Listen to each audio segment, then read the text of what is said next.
Buenas noches o buenos días. Esta vez le tocó a Misiones. Uso el Ibis Paint S. Para los bocetos uso diferentes colores. El primero es el más simple y los siguientes son más detallados.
así quedó el Corzuela enana.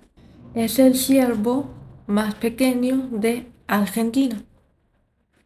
Tiene muchos nombres. El más común es el Corzuela enana. También está el Mazama nana, o en guaraní, Guazú y Pororo. Espero que les haya gustado.